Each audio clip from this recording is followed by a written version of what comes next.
You cannot ignore in victory what you would beat up in defeat. And 2 of those CJ Stroud interceptions on Sunday, especially right after he threw that horrible interception against the Bengals the week before.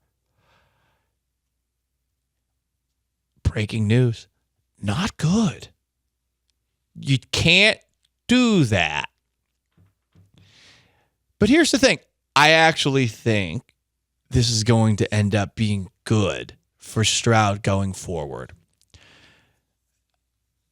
I think a lot of super confident and talented athletes over the course of their careers are going to have moments where they don't think anyone in the world can stop them. And when that happens, you generally get a little cocky, arrogant.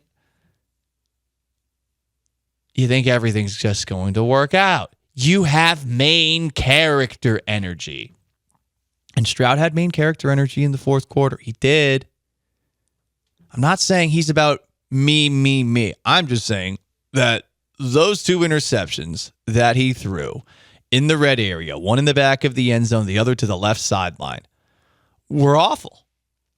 And you do have to wonder if this is one of those things that you just accept as part of the CJ Stroud experience. He has been rather fortunate this year when it comes to near turnovers. And if he's going to continue to make the kind of plays that we have seen from him, he's a rookie quarterback after all. That touchdown throw that he made to Tank Dell, you obviously take it. But I do hope that he gets a little bit more careful with some of the throws that he's trying to make out there. He was asked about those interceptions after the game. Here is CJ Stroud, your Houston Texans quarterback.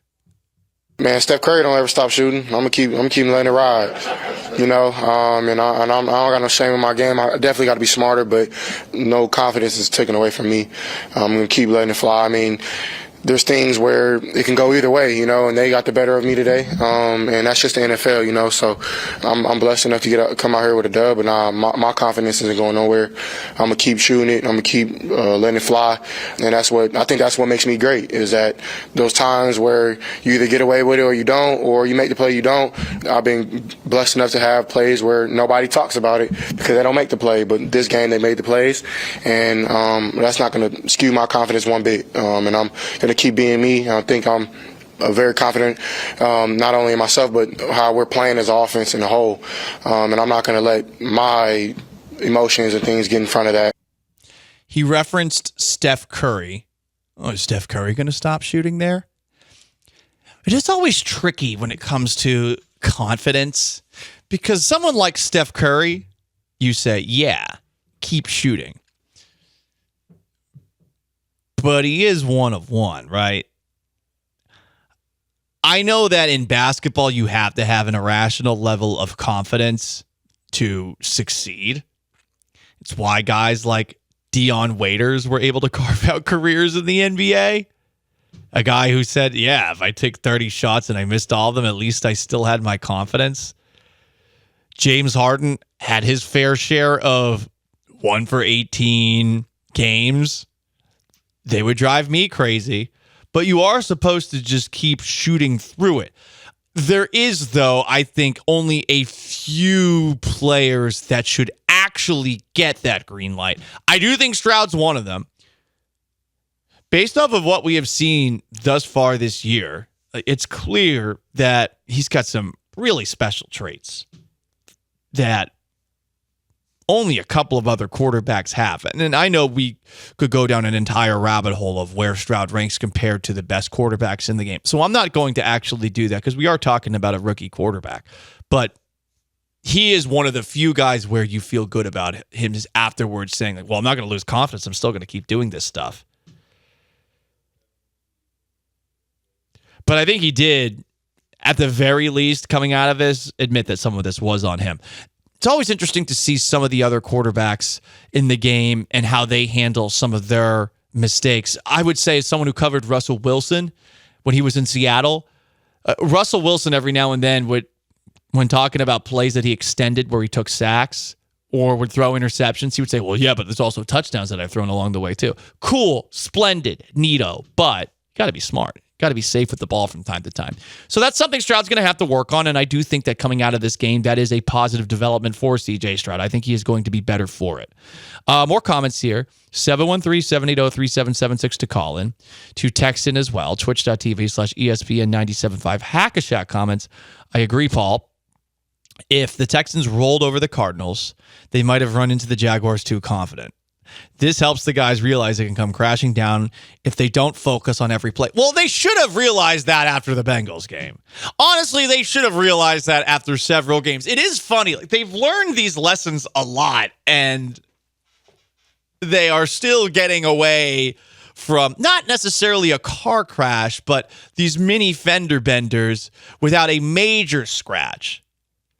Yeah, is it because like the Texans are like pretty good and they're not like awesome, like they're just not going to be a team that just blows out teams by like 20 points. Like, it's just most teams in the league are just going to be playing one possession games a lot, especially a team that's depending on a lot of young players. That could be the case, but it's still, you've seen them make so many mistakes the last 2 weeks to the point where I feel like they will get at least one, if not two blowouts down the stretch, especially with the schedule that they have ahead. But it hasn't happened since those two games against the Jaguars and Steelers. And you can count on several hands the amount of times that they have shot themselves in the foot. And they're still winning, which is great. This is first world problems, baby. Winning the 3 interceptions CJ Stroud game, because it is something, I mean, we've seen the stat a million times how literally threw interceptions the first 8 games of the season. It is something where you're like, this is probably going to be an anomaly overall in this season. Like, I don't think he's not going to have another 3 interception game likely, and I'm not even sure how many 2 interception games he's going to have. I feel like he in general is a very accurate passer, takes care of the ball. So to win this one is like a nice little like feather in your cap. And CJ Stroud does seem like a guy who, when he makes mistakes, he really focuses on correcting them. Yeah, I think from week to week, every single week this year, specifically in the preseason, but also in the regular season, you have seen improvements in certain aspects. I think that this is one of the rare weeks where it wasn't really a step forward for him this weekend. I think he is still figuring out like just how much he can push the limits. And he's a rookie quarterback, so hey, like, let him experiment a little bit, you know? Just like sending your kid off to college. Let him experiment a little bit, but at the end of the day, they do have to hunker down unless they're a savant. Yeah, still need to pass the finals, all right, CJ? Yeah, exactly.